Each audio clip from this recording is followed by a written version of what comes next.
Hi there, I'm Karen Baker and I'm with you to show you how to create a bag today.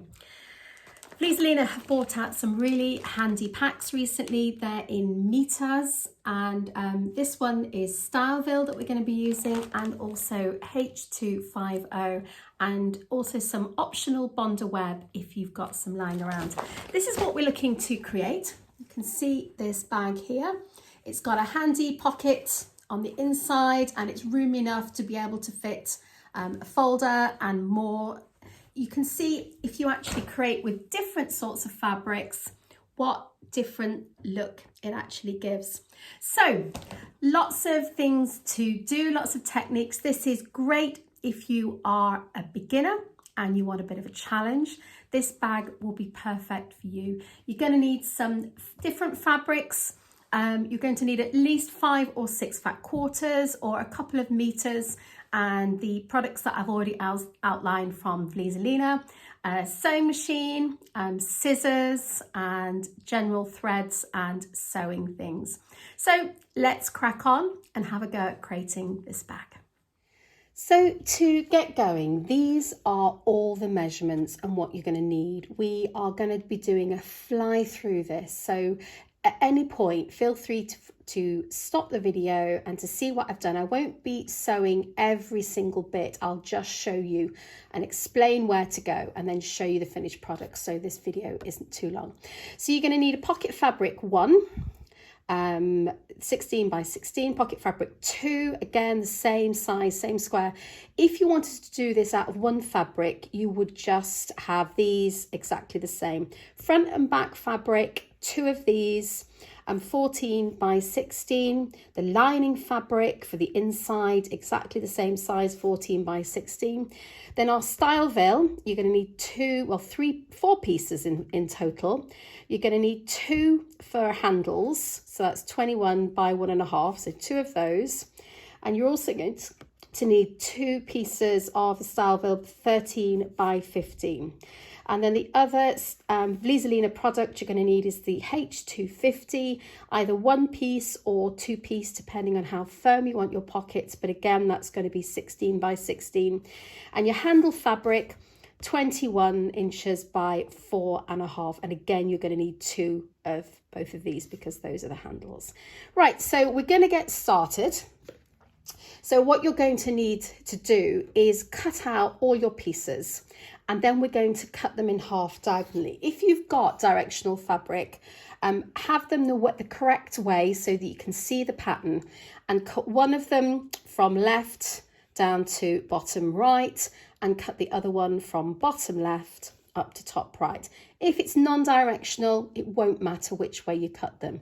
So now we're going to swap them over and have one of each piece, and we're going to clip and sew. So if I just grab a piece, so you can see I've cut them in half.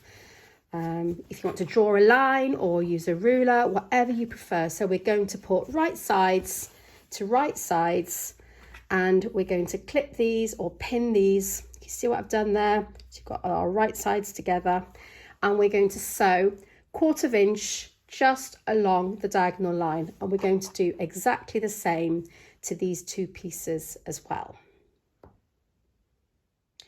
So we've sewn our triangles together with our 1/4 inch seam. Now we're going to press them. Now you're going to do it one way and one the other. So for this side, I'm going to be pressing my edge towards the orange side. So I get my iron and we're just going to press it. And this is really important for creating our faux binding. So you're just going to go the whole way along. Make sure you've got the seam split well. So just pull it away from slightly from each other like that. So we know we're not got any bumps and lumps in it. Go all the way along, press it down. There we go. And then what you're going to be able to do is turn it over, and where you've pressed, if you just give it a little bit of a rub together with your fingers, the edge of the seam where you've just sewn, that acts as our faux binding. So what we're going to do now is we're going to pin it or clip it, whatever you prefer, and just using your fingers, just gently push this orange fabric over the top, and it will end up nicely showing the edge of the fabric underneath, and that is what creates our lovely faux binding. So we're going to do that all the way along, and then what we're going to do is we're just going to run a little stitch along here. You could do it at the top if you like, wherever you feel you'd like to do it. So because what we want to do is make sure that these fabrics remain as one piece, so you haven't got one moving at all. So we're just going to run a stitch, and again on the other side you're going to do exactly the same thing, but this time we are going to do it the opposite way. So we did it the yellow way before, we're now going to press the orange one upwards, and once we've done that and we flip it over, we will have orange with the yellow binding. So I'm going to go off now. I'm going to finish pressing these. I'm going to sew all the way along and come back for the next stage. Now, in my haste to get going and sew, what I hadn't done was put my H250 and actually put that onto the fabric, but it's not a problem at all. If you're following and you don't watch the video first, it doesn't matter. All we would do is we would just slot the triangle of H250 inside, and you would put it onto the larger triangle. You can see here, because we folded it over, you've got a slightly smaller one now and a slightly larger one. So I would just line it up. All you do, you've got a shiny side, you can see that, that's the fusible side. You would just add the fusible side to the back of your fabric. So we would be working like this. Just pull that little bit away, and then I would just line that up, and it is 8 seconds per section. So you're not ironing, you're just pressing. So we would just line that up, and then we would just press for 8 seconds, and then we will move it on, and make sure you leave it for half an hour for the bond to fully develop. But you can see, if I just pull this back, you can see what this triangle looks like without the interfacing, and look at the difference now with the interfacing. It just gives it a lovely extra bit of structure, and it's going to make your bag look much more professional. So I'm going to bond this other one now and leave it to cool.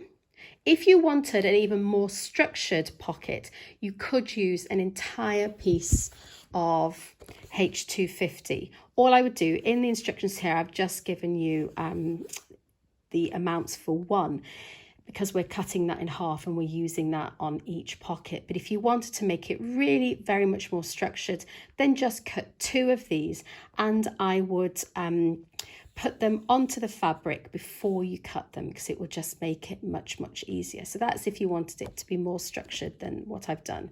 So let's cool these bonds down and then come back and start to put the front of the bag together.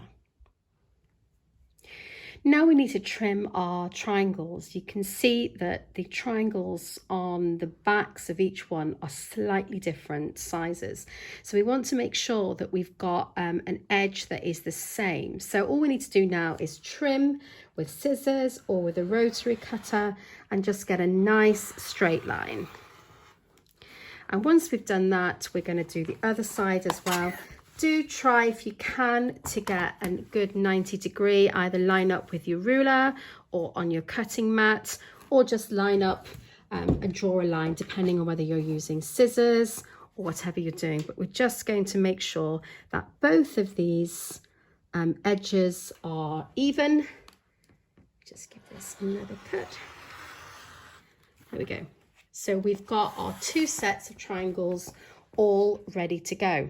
Now we're going to line them up onto our front base fabric, and this is where our lovely Style-Vil comes in. Style-Vil comes in two forms: there's Style-Vil and there's Style-Vil Fix. Fix has an adhesive side to it, but we're just using Style-Vil, which I love using.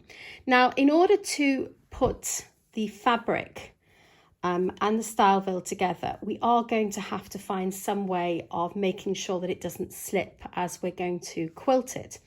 I tend to use these safety pins. You can get all sorts of curved safety pins. Some people like to use spray adhesive, whatever you prefer. And the other thing is to, if you're worried about the edges being a different size, let me just show you here with the one that I've done already.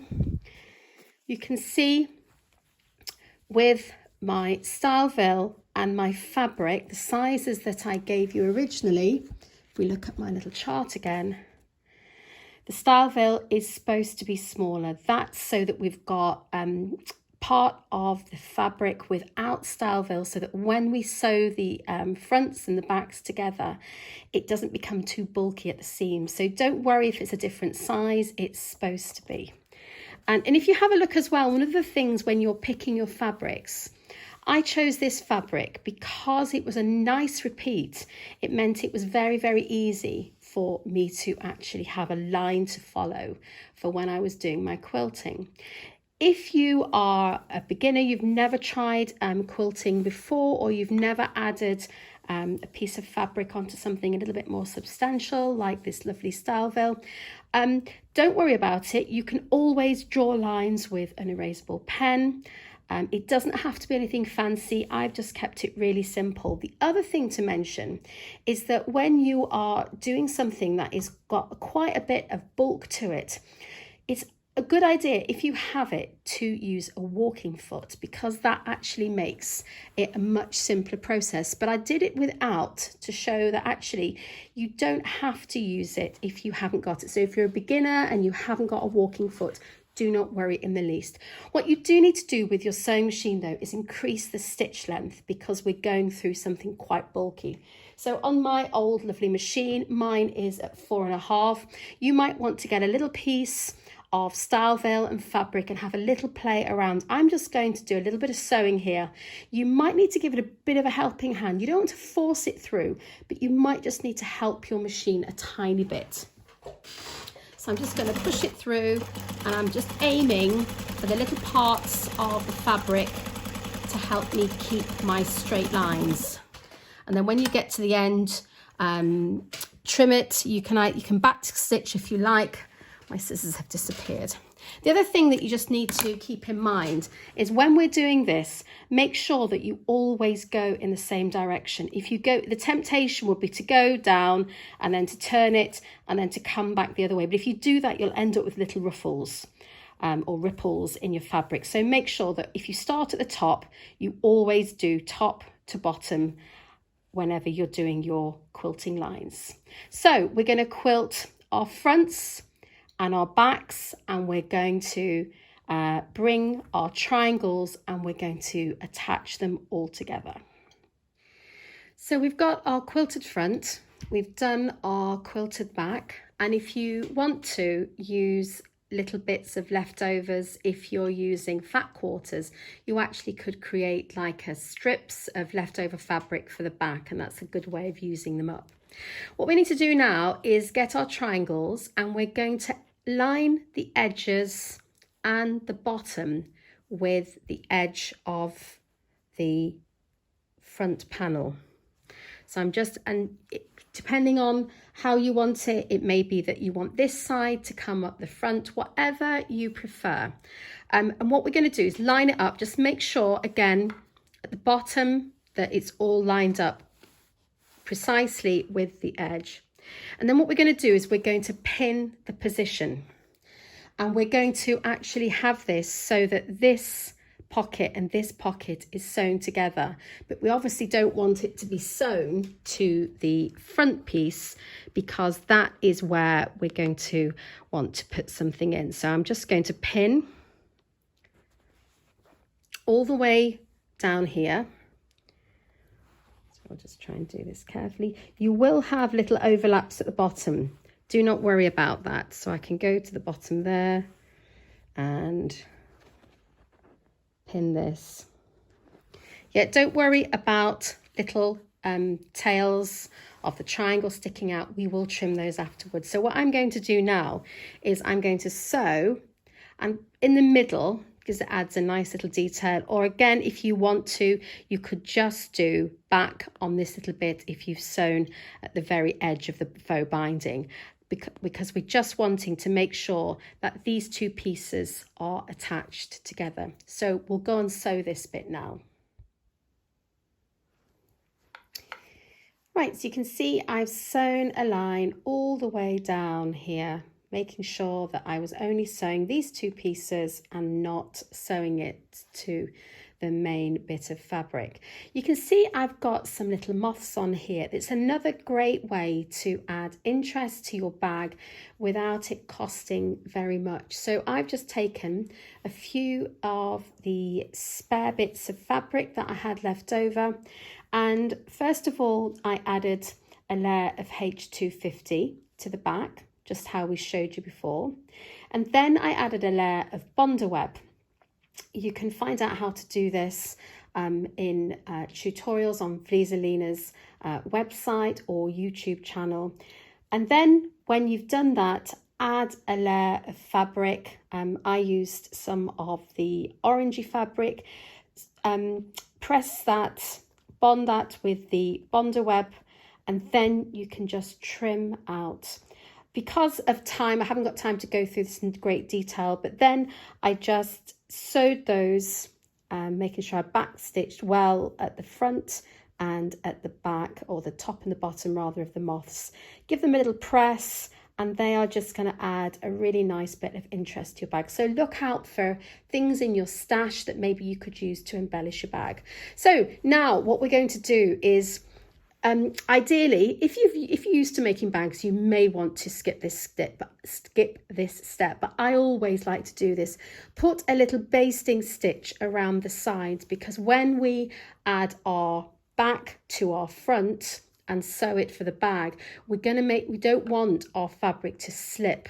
So a basting stitch is simply the biggest stitch you've got on your sewing machine, or you could hand stitch it too, and just do it within the 1/4 inch seam allowance, so about 1/8 of an inch, just very close to the edge. And what that does is that's just going to make sure that this layer is carefully positioned onto the front of the fabric, and you're not going to get any slippage. The other thing you might want to do right now is just trim off these little tails.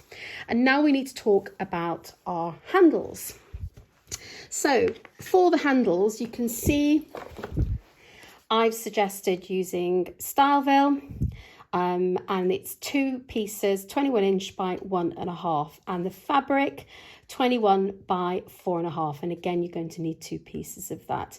Now the bag, the bit that I'm actually going to be making, because I love upcycling, it's really important to me, I got a pair of jeans from the charity shop, and I also got a man's shirt for the lining. I'll talk a little bit more about that. Because denim is much thicker, I didn't want to put Style-Vil in as well, because I knew it would be too thick. So I actually just used, you can just see it peeking out, a layer of H250. I would use exactly the same measurements, the 21 by 4.5, and I'm using the same technique, but I just didn't put Style-Vil on. So depending on what you want to have as your handles will depend on what you put on the inside. But if you're going to use Style-Vil, like I did on my other bag, this 4.5 piece, I would just fold and press in about just over 1/4 of an inch, between 1/4 and 1/2, it doesn't really matter, and then get your piece. I've just got a small piece so that you can see well, and then I would fold my piece so that you've just got about 1/4 of an inch showing from the edge of the handle piece, and then you are just going to fold that over, give it a little bit of a pull, so make sure it's nice and taut, and then I would just pin. So I would pin all the way along to keep that in place, and make sure that you're just checking the reverse as you're going along, making sure that you haven't got any sort of baggy bits. Go through the handle all the way, and then I sew the middle first, and then I would sew an edge just less than about 1/4 of an inch, maybe slightly less from the edge, and the same from this side, so that you end up with 3 pieces of sewing. If I show you the other bag that I did, you can see what I mean. So you can see here I've got 3 lines of stitching all the way across my handle. So that's what we need to do then. Get your handles ready, and then we're going to put the bag together. Now we've sewn our handles and we've basted our pocket to the front fabric. Now get your handles, okay?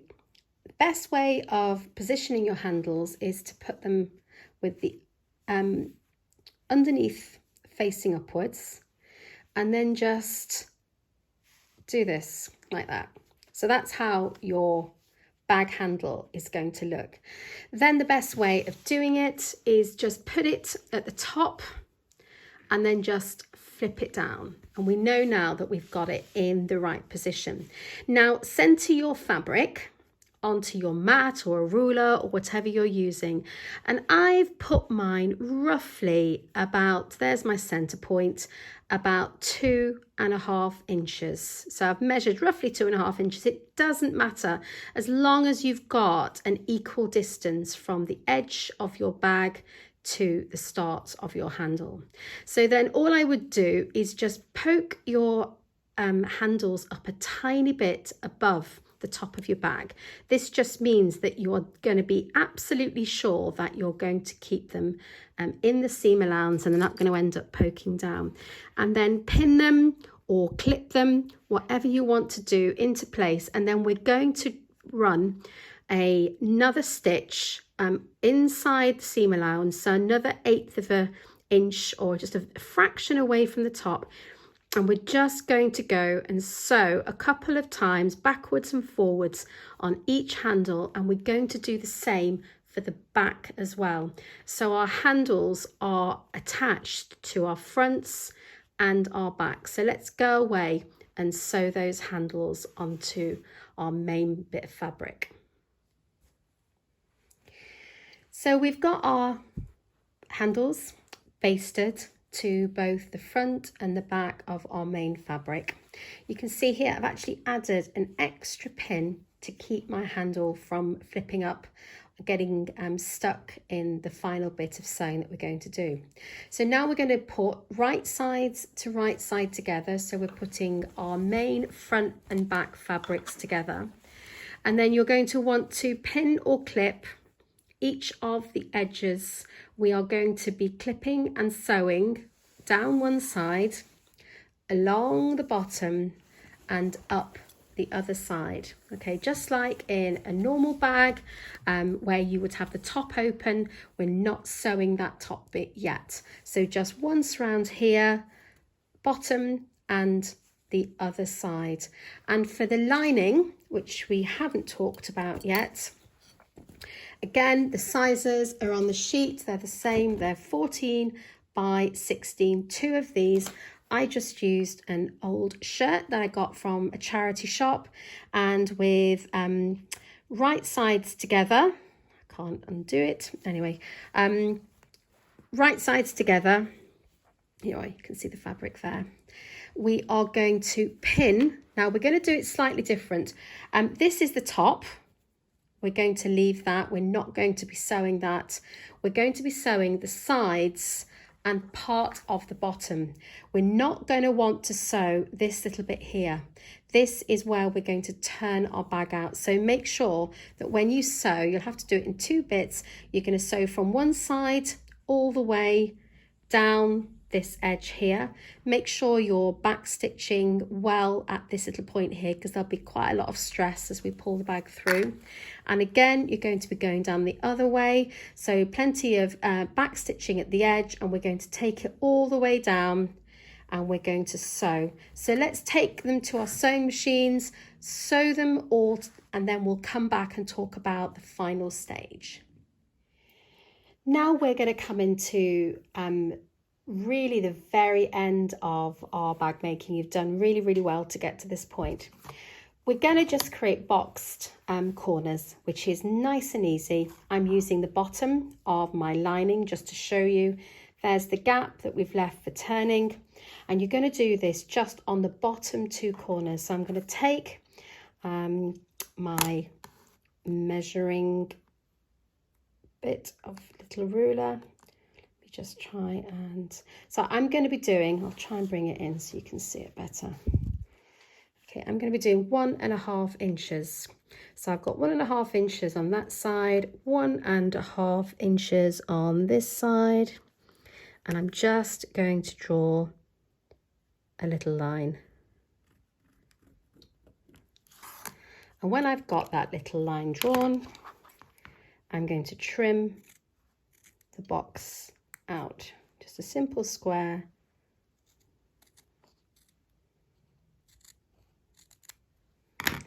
Okay, so I've got my square, and then all I'm going to do is I'm going to pull it. So we had the square like that. I'm going to open it out. So I'm going to pull it out so that the 2 seams there and there are going to match each other. If you push one seam one way and one seam the other and sort of push them towards each other, you'll find that they actually nest really easily. And then we're going to get clips and just pull those out. Make sure that we haven't got any lumps or wrinkles in the fabric. And then we're going to go and sew 1/4 inch from this edge all the way along there. We're going to do the same for the other side, and we're going to do the same for the 2 corners on our main fabric. So let's go and do those and then come back for the final bit of sewing. So now we just need to turn this main section inside out. If you have never made a bag before and you don't want to do the box corners, you really don't need to. The bag will be just as lovely without them. But if you're wanting a little bit more of a challenge, then by all means go ahead and do the box corners. So what we're going to do now is we're just going to push our little corners out like that. And we're going to push the other side, and then we're going to add the lining. Don't worry about creases because we're going to iron it all at the end. So we're going to get our lining piece. Now this is going to be the right side out, and your lining piece is going to be wrong side out, because when we put them together we want the right sides to be touching each other. So you're going to now put your lining over as if you're putting a sock on. So just put it all over the top like that. Don't worry about manhandling it a little bit. All we need to make sure, and it's going to be a bit bulky and a little bit awkward right now. This is probably in some ways the hardest bit, because you've just got to make sure that everything lines up. So what you're going to want to do now is the side seam of your inside bag, you're going to want to match with the side seam of your lining. So if you put the seam one way and put the lining seam the other, which is what we call nesting the seams, match them, and we're going to clip that. And we're going to do exactly the same on the other side. So find your side seam and take it one way and the other. So you've got the seams, just push them gently together. So you can see I've got my seams nicely lined up, and we're going to pin that. Okay, just make sure I've got my fabric straight. Now, all we're going to do now is stretch it out slightly, and then I'm going to find roughly the middle and put another clip in. Do the same for the back, and you're going to want to clip all the way around your bag. And then what we're going to do is we're going to sew it, and you're going to take it to your sewing machine and we're going to sew it. So we're going to sew probably a generous 1/4 inch. I would do err on more rather than less. If you want to do 1/2 inch, you absolutely can do. We just need to make sure that these edges are all caught well within the seam. I mean, a generous 1/4 of an inch should be enough. You'll just start to feel the edge of the Style-Vil at just over 1/4 of an inch. And we want to make sure that these handles are well caught in. For security, if you want to go over once or twice, you can do, to make sure it's really good. And then once we get to the end, we'll come back and we're going to turn it out. Okay, if you haven't done so already, trim the top of the handles that are sticking up. And all we need to do now is to go to the bottom where we've left our hole, and we're going to just gently pull our bag out. Do take your time doing this, particularly because you've still got pins left in, so you don't want to catch yourself while you're taking the bag out. So we're just gently pulling the bag through the hole. And there we go. And at this point, before you go any further, just to have a good inspect of all of the edges. Sometimes you might not have quite caught something in. You can see I've got some threads that are going to need cutting. Just check that everything is okay with your seams before you go any further, because if you have not quite caught something, this point now is where you could put it back over itself and correct any little mistakes and then go further forward. So all we're going to do now, take out the pins on both sides.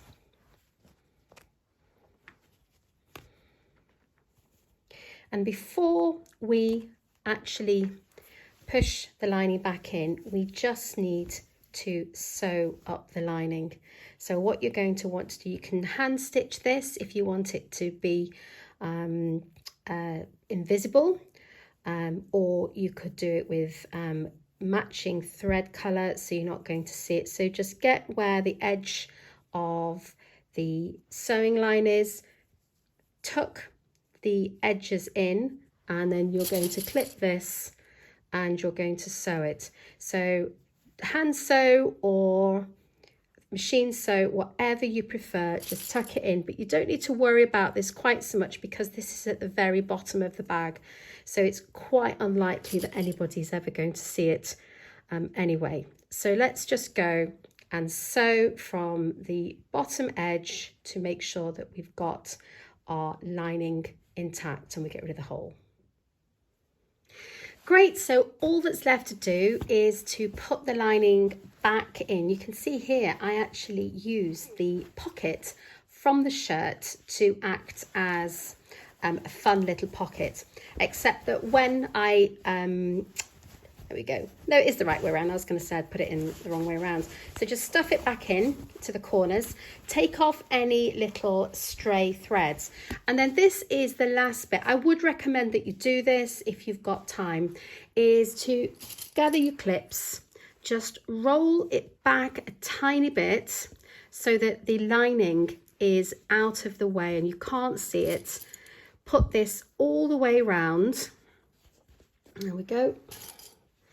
And I do a little running stitch across the top. It helps secure these handles and it adds a really nice finished look to your bag, and also means it stops your lining poking up.